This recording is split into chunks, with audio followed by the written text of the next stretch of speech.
What's going on, everybody? Today I'm going to show you how to change the air filter on your Briggs and Stratton Elite Series generator.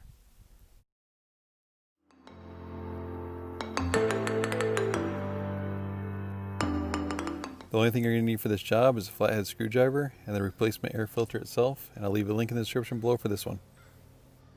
The air filter is located within this housing. In order to get to the filter, you need to remove the housing cover. You do this by loosening the two screws, one on each side.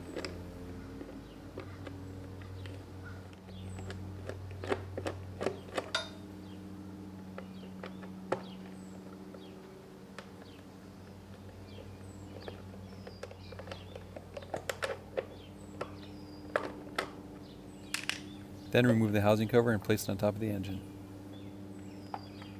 This exposes the air filter, and in my case this filter isn't too dirty, but since I bought a new one, I'm going to replace it anyway.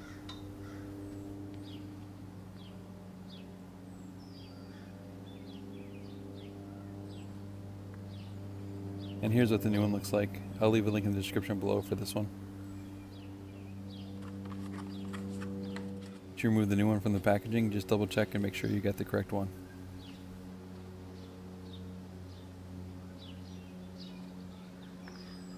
Then place the filter back into the housing and make sure it's seated in correctly.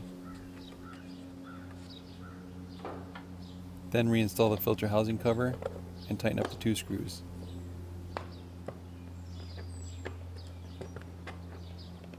When you tighten these screws down, just make sure you don't over tighten them. Just snug them down firmly.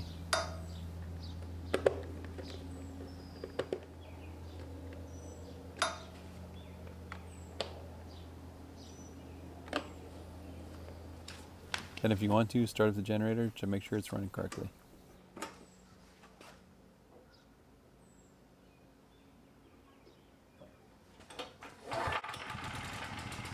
Alright guys, thank you so much for watching. If you found this video helpful, please give it a thumbs up. Also check out my other Briggs and Stratton generator videos. And as always, we'll see you on the next one.